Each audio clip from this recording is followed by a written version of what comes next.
Kamera roll, action. Halo, assalamualaikum anak-anak. Bagaimana kabarnya? Semoga dimanapun kalian berada, kalian dalam keadaan sehat walafiat tanpa kurang suatu apapun. Amin ya robbal alamin. Nah, sudah pada kangen sekolah belum? Pastinya kangen dong, apalagi ketemu dengan bapak ibu guru. Kangen banget. Tapi karena ini masih dalam pandemi COVID-19, kalian harus belajar di rumah. Tidak masalah, tidak apa-apa, karena untuk keselamatan diri kalian sendiri. Nah, untuk kalian yang mau keluar nih, boleh saja, tapi jangan lupa gunakan masker. Kalau sudah sampai rumah, cuci tangan yang bersih dan jaga jarak aman supaya COVID bisa pergi jauh-jauh dari sekitar kita. COVID, hus sana. Gitu ya. Oke, pada pembelajaran kali ini nanti kita akan belajar tentang macam-macam materi pelajaran yang belum pernah kalian pelajari. Tentunya Miss Farah akan membawa kalian keliling Asia Tenggara. Senang kan? Di sana kalian akan belajar tentang ekonomi Asia Tenggara, kemudian perkembangbiakan hewan. Lalu kita belajar membuat replika patung dan yang terakhir menentukan ide pokok. Menarik kan pembelajaran kali ini? Ikuti terus ya. Kali ini kita akan berkeliling kawasan Asia Tenggara. Kita buka dulu peta kawasan Asia Tenggara. Yuk kita lihat. Nah, sudah kan terlihat kalian peta kawasan Asia Tenggara? Mau kemana dulu? Kita ke ujung paling utara sana ya. Kita ke Myanmar. Sudah terlihat kan di layar kaca kalian gambar bangunan yang ada di kota Myanmar? Keren banget. Siapa yang sudah pernah ke sana? Kumara belum pernah loh. Mau ngajak? Gak apa-apa kalau mau ngajak ya. Nah, di Myanmar itu yang harus kalian tahu, kondisi perekonomiannya didominasi oleh pertanian, perkebunan, dan pertambangan. Itu yang ada di Myanmar. Yuk kita jalan-jalan lagi, kita buka petanya lagi. Wah, ini Myanmar sudah nih. Berarti kita mau kemana ya? Kita ke Laos yuk, ke Laos.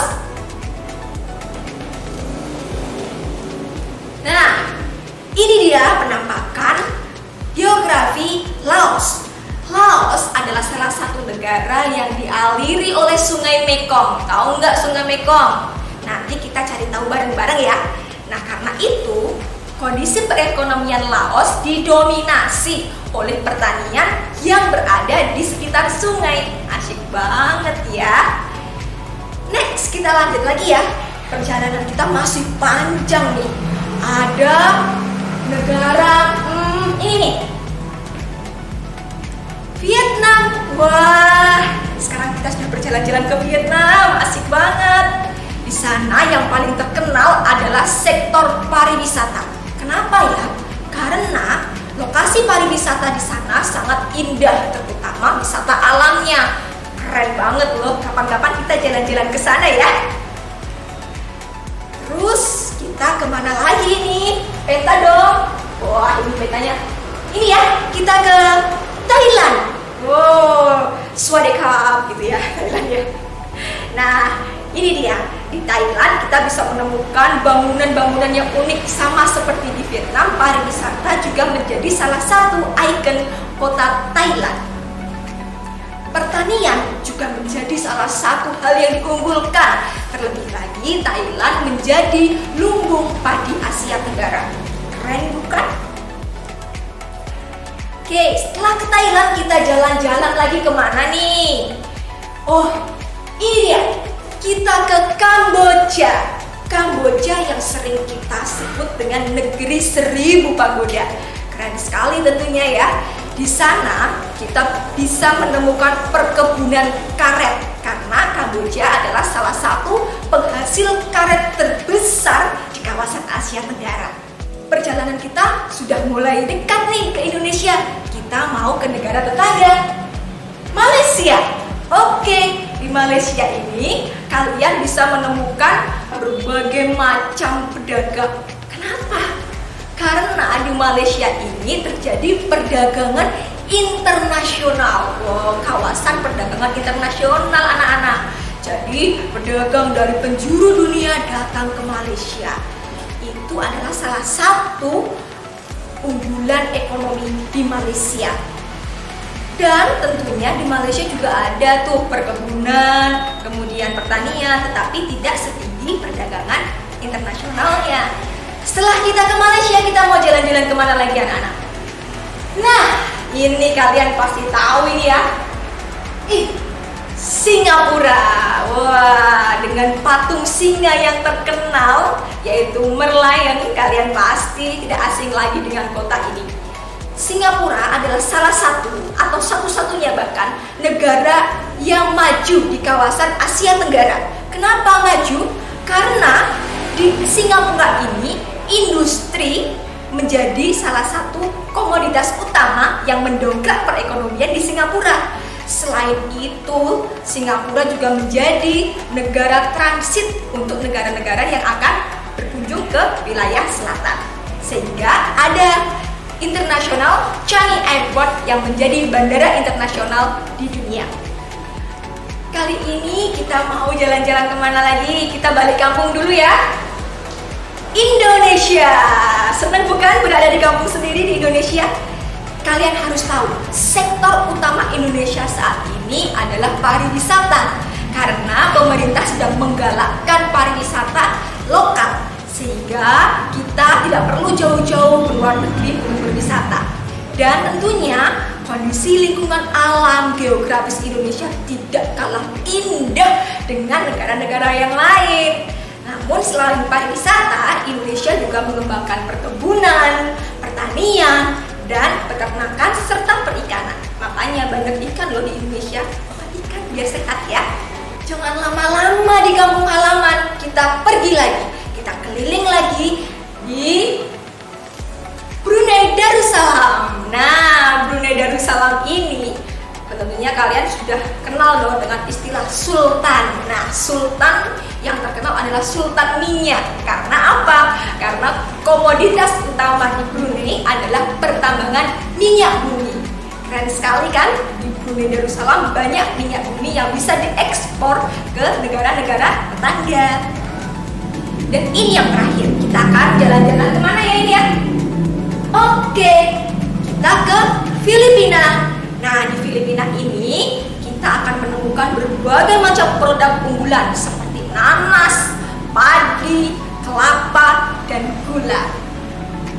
Baik anak-anak, kalian sudah berkeliling di kawasan Asia Tenggara. Sekarang Bu Marel juga akan memberitahu pada kalian, ternyata di kawasan Asia Tenggara itu banyak hewan endemik atau hewan yang menjadi ciri khas dari negara itu. Kira-kira hewan apa saja ya? Yuk kita lihat bersama-sama. Yang pertama ada di Thailand.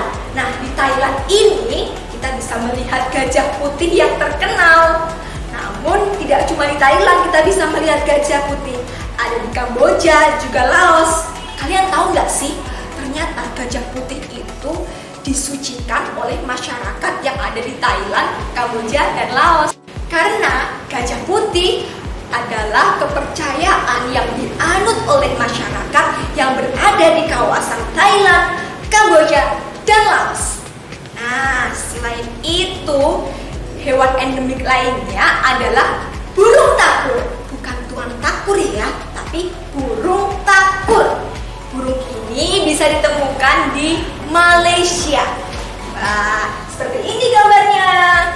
Cantik kan burungnya? Sekarang kita akan masuk ke wilayah Indonesia. Kira-kira ada hewan endemik apa ya yang ada di Indonesia? Nih, Mara kasih tahu. Ukurannya panjang, kemudian jalannya melata, terus dia bisa makan kerbau. Apa yuk? Iya, ular piton. Nah, kalian bisa menemukan ular piton di Indonesia, ya. Kemudian mereka tentunya hewan-hewan itu harus kita sayangi, harus kita lindungi, dan harus kita jadikan sahabat. Karena apa? Karena karena kita tidak ingin hewan-hewan itu punah dan hilang begitu saja. Oleh karena itu, mereka juga berkembang biak untuk menjaga keberlangsungan hidupnya. Tahu nggak sih kalian mereka itu berkembang biak dengan apa? Sebelum itu kita harus tahu dulu ada 3 cara perkembang biakan hewan. Siapa yang tahu coba? Tepat sekali. Ada ovipar, ada vivipar, ada ovovivipar. Keren, kalian memang hebat. Gak salah Bu Marel mengajar kalian ya. Nah, karena itu hewan-hewan yang tadi Bu Marel sebutkan kita kelompokkan yuk ke dalam perkembangbiakan hewan yang ada di diagram Venn ini. Ovipar adalah hewan yang berkembang biak dengan cara bertelur. Sedangkan vivipar adalah hewan yang berkembang biak dengan cara beranak.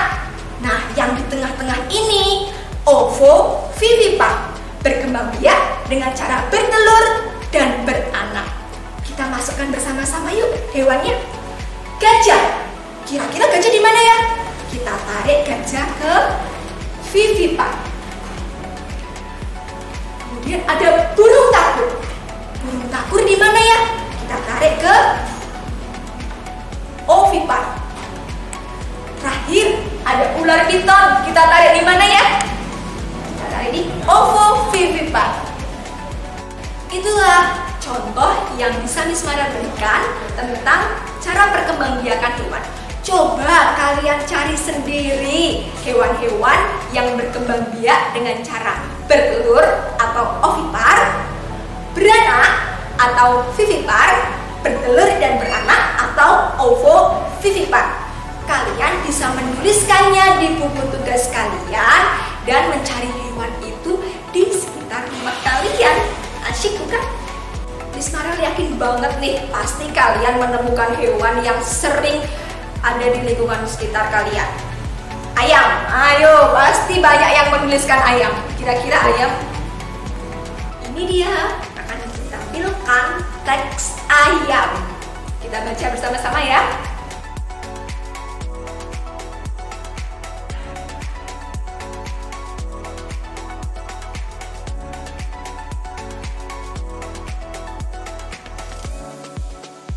Oke, kalian sudah baca kan? Ada 2 paragraf di dalam teks ayam itu. Paragraf pertama, kira-kira ide pokoknya apa yo? Siapa yang tahu? Coba, bener gak ya? Betul sekali.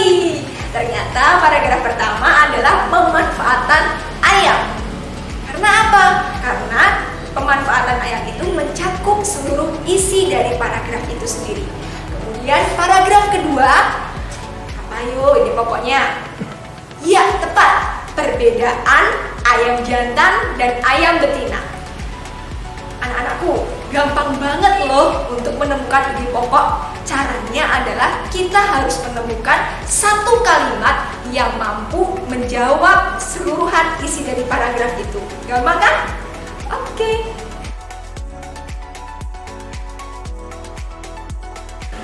Nah, tadi kita sudah belajar tentang ayam, sudah cari tahu hewan. Ternyata anak-anak, kalau kalian berkeliling di wilayah Nusantara, biasanya kalian akan menemukan monumen atau patung. Patung itu biasa kita kenal dengan patung Nusantara. Nah, patung Nusantara ini beraneka ragam bentuknya. Bahkan hewan-hewan pun juga dijadikan patung Nusantara seperti ini. Di Bali ada patung Garuda. Kemudian di Boyolali ada patung lembu atau patung sapi. Nah, biasanya patung-patung itu menunjukkan ciri khas dari daerah yang ditanamnya. Anak-anak, tahu nggak? Ternyata membuat patung itu tidak sembarangan loh. Ada kurang lebih 4 teknik membuat patung. Yang pertama, butsir. Terus ada teknik merakit, teknik cor, dan teknik pahat. Nah, di sini Bu Marel akan memberikan salah satu contoh teknik yang paling mudah untuk kalian kerjakan di rumah dengan barang atau bahan-bahan yang kalian miliki. Contohnya seperti plastisin, tanah liat, atau Play-Doh malam ya. Kalian pasti punya di rumah. Bentuknya seperti ini anak-anak. Tada! Nih, nah kalian pasti akan punya di rumah ini. Ini adalah alat atau bahan yang bisa dibentuk-bentuk. Kalian bisa bentuk sembarang macam hewan, bentuk hewan atau bentuk apapun untuk replika dari patung. Ya, sekarang mau membuat dulu. Tunggu beberapa menit. Tada, sudah jadi si bebek unyu-unyu ini buatannya Miss Marel ini. Ya, nggak apa-apa ya. Kalian pasti akan lebih bagus karena nanti kalian di rumah akan dibantu oleh orang tua ketika membuat replika patung ini. Kalian diskusikan dulu, boleh bentuk bebek seperti Miss Marel ini, atau yang lebih unyu lagi. Ini bentuk apa ini? Dinosaurus pink. Dinosaurus pink anak-anak. Kalian boleh dinosaurus hijau, boleh ungu, boleh, pokoknya bentuk aja. Terus ada seperti yang Miss Marel katakan tadi, gajah-gajah. Nah, kalian bisa membuatnya unyu-unyu seperti ini. Seperti yang terkenal di Thailand, gajah putih. Nah, atau kita bisa membuat hewan buas berbahaya. Apa itu? Ular. Tapi ini ularnya imut banget ya, kecil ya. Nggak apa-apa. Yang penting kalian bisa membuat replika patung atau replika dari hewan-hewan dengan menggunakan plastisin. Tentunya kalian harus mendiskusikannya dulu dengan orang tua. Membuat apa dan konsepnya seperti apa. Karena berdiskusi itu masuk dalam pengamalan sila keempat Pancasila.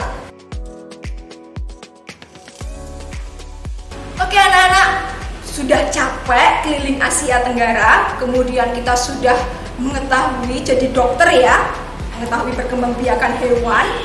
Kemudian kita juga sudah membuat kreasi patung.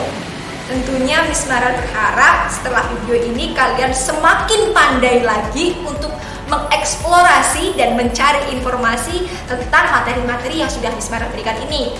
Misalnya kalian cari tahu ciri-ciri perkembangbiakan hewan yang berkembang biak dengan cara ovipar, vivipar maupun ovovivipar.